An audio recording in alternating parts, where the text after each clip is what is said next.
Ukraine रूस के युद्ध में जंग में अब हालात जीत हार या बढ़त बनाने तक सीमित नहीं रहे, बल्कि स्थिति पूरी तरह से बदल गई है।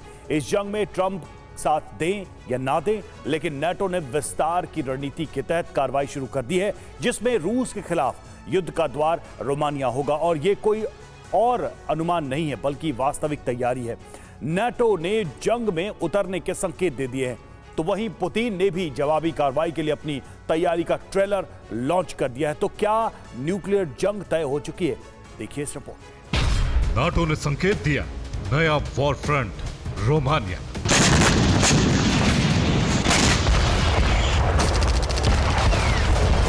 यूक्रेन रूस की जंग में हर दिन बदल रही रणनीति बता रही है कि हालात हार जीत के विकल्प नहीं बना रहे, बल्कि हर दिन अस्थिरता की तरफ बढ़ रहे हैं।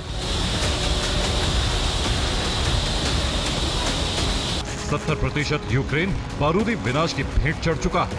UEM जयपुर एक आदर्श लक्ष्य है। भावी छात्रों के लिए अच्छी नौकरी, भविष्य के लिए तैयार कौशल के साथ अच्छी शिक्षा।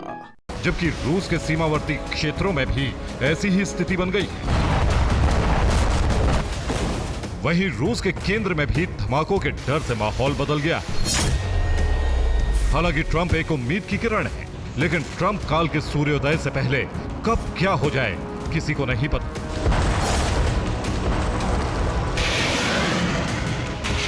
क्योंकि ये युद्ध है जिसके भड़कने से महाविनाश भी संभव है।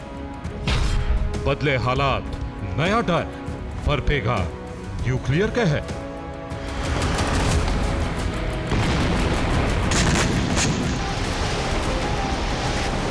दरअसल इस समय रूस यूक्रेन के युद्ध में स्थिति असमंजस वाली है। हालांकि युद्ध अब भी रूस और यूक्रेन के बीच जारी है, लेकिन इस जंग को दूसरी ताकतें भड़काने पर तुल गई। रूसी सेना पूर्वी यूक्रेन पर हावी है, तो यूक्रेनी सेना ने कुर्स्क में पोजीशन ली। इसीलिए पश्चिमी रूस और पूर्वी यूक्रेन जल रहे हैं। लेकिन यूक्रेन के लिए रणनीतिक मोर्चा नाटो संभाल रहा है। इस रणनीति के तहत क्रीमिया पर भी हमले हुए हैं, जिसके बाद पुतिन ने यूरोप प्लान एक्टिवेट कर दिया है।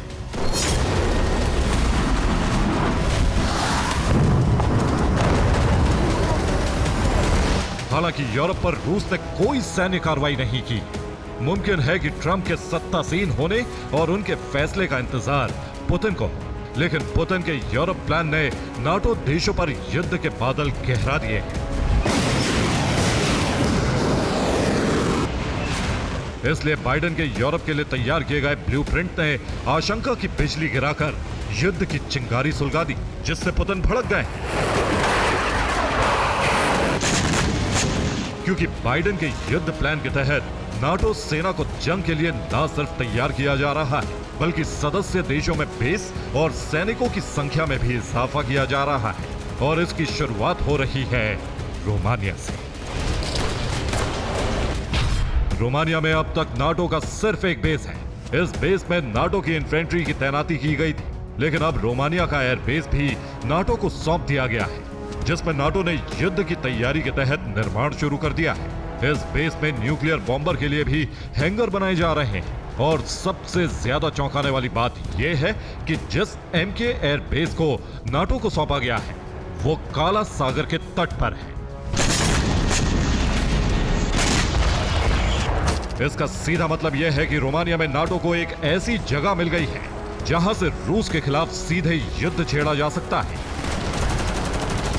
हालांकि रोमानिया और अमेरिका ने नाटो के बेस विस्तार के लिए समय गलत चुना है, क्योंकि यूक्रेन के युद्ध में नाटो देशों की गिरी अर्थव्यवस्था ने देश के अंदर ही बगावत को बुलंद कर दिया है। और यह समय दोनों देशों के लिए सत्ता परिवर्तन का है, जिसमें एक पक्ष युद्ध जारी रखना चाहता है,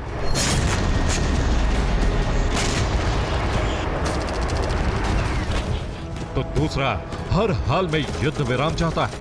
अमेरिका में ट्रंप की रुचि यूक्रेन युद्ध में ज्यादा नहीं, तो वहीं रोमानिया में भी राष्ट्रपति पद के उम्मीदवार कैलिन जॉर्जेस्कू को यूक्रेन के युद्ध से कोई मतलब नहीं है। इसलिए रोमानिया से युद्ध विस्तार का खुलासा हो गया। रोमानिया के स्वतंत्र राष्ट्रपति पद के उम्मीदवार कैलिन जॉर्जेस्कू के मुताबिक देश के नाटो बेस का गलत इस्तेमाल किया जा सकता है। इन बेस के रूस के खिलाफ युद्ध में इस्तेमाल होने की आशंका है। नाटो रोमानिया को युद्ध का द्वार बनाने की कोशिश कर रहा है। ये बात जॉर्जेस्कू ने पूर्वी अमेरिकी नौसेना सील शॉन रियान की चर्चा में कही। इसी आशंका को देखते हुए युद्ध का नया द्वार खुलने से पहले ही पुतिन ने अपनी तैयारी कर ली, जिसमें न्यूक्लियर हमले की तैयारी भी शामिल है, क्योंकि पुतिन ने रूस की न्यूक्लियर पॉलिसी में पहले ही बदलाव कर दिए हैं, जिसके तहत सुरक्षा की दृष्टि से वो न्यूक्लियर हथियारों का इस्तेमाल कर सकते हैं और इन हमलों के सटीक होने की गारंटी रूस के हथियार देते हैं, जिनके इंटरसेप्ट होने का खतरा नहीं है। यानी रूस यूरोप के देशों को अकेला विनाश की आग में झोंक सकता है।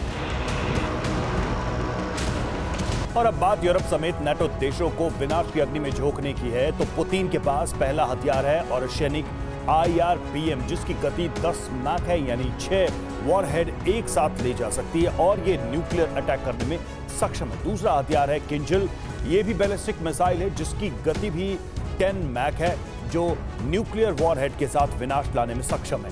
पुतिन के जखीरे में KH-95 क्रूज मिसाइल भी है जिसकी गति 10 मैक है और ये भी न्यूक्लियर अटैक करने में सक्षम है। तो वहीं ज़िरकॉन क्रूज मिसाइल भी यूरोपियन देशों पर न्यूक्लियर कहर बरपाने में सक्षम है। इसके अलावा विम्पेल R-37 भी घातक हथियार है। ये मिड क्रूज मिसाइल है जिसकी गति 6 मैक है और ये भी न्यूक्लियर हमले करने में सक्षम है।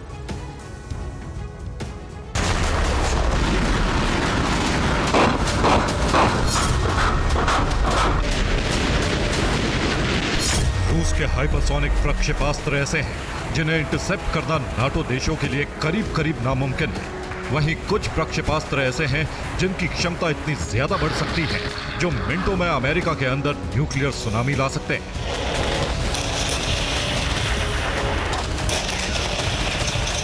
इसीलिए रोमानिया में चुनावी मुद्दा भी नाटो की जंगी तैयारी बन गया है। ऐसे ही ग्रीनलैंड, यूरोपियन यूनियन और जर्मनी में भी नाटो की तैयारी मुद्दा बन गई है। इसलिए पुतिन सीधे जंग छेड़ने या न्यूक्लियर कार्रवाई नहीं करना चाहते। लेकिन इसका यह मतलब नहीं है कि पुतिन शांत बैठे हैं। रूस का यूरोप के खिलाफ एक्शन धरातल पर उतारा जा चुका है, जिसके 4 चरण हैं।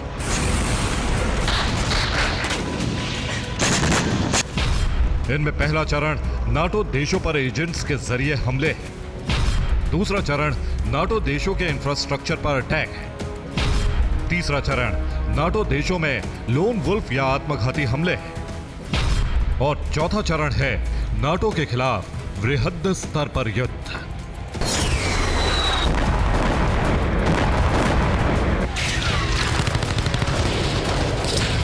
इनमें अमेरिका, ब्रिटेन और फ्रांस ने रूस के एजेंट्स की मौजूदगी का दावा किया है। उनके निशाने पर सैन्य ठिकाने होने का भी दावा किया गया है। लेकिन एक तस्वीर फ्रांस से सामने आई जो बताती है कि युद्ध का दूसरा चरण शुरू हो चुका है। यह वीडियो फ्रांस के स्ट्रासबर्ग का है, जहां 2 ट्रेन की टक्कर हो गई। इस हादसे में यात्री ट्रेन के अंदर फंस गए, जिन्हें दरवाजे तोड़कर निकाला गया है। दुर्घटना के बाद सुरंग में धुआं भर गया था और बताया जा रहा है कि हादसे में 30 यात्री घायल हो गए। और इस हादसे को रूस से इसलिए जोड़ा जा रहा है क्योंकि रूसी एजेंसी GRU 1 साल से ऐसी ही घटना को अंजाम देने के लिए एक्टिव थी।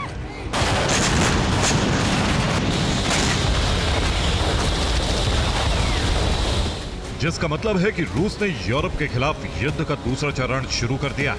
और अगर रोमानिया से युद्ध का मुहाना खुला तो चौथे चरण तक पहुंचने में जरा भी देर नहीं लगेगी। Bureau report, TV9 Bharatvarsh.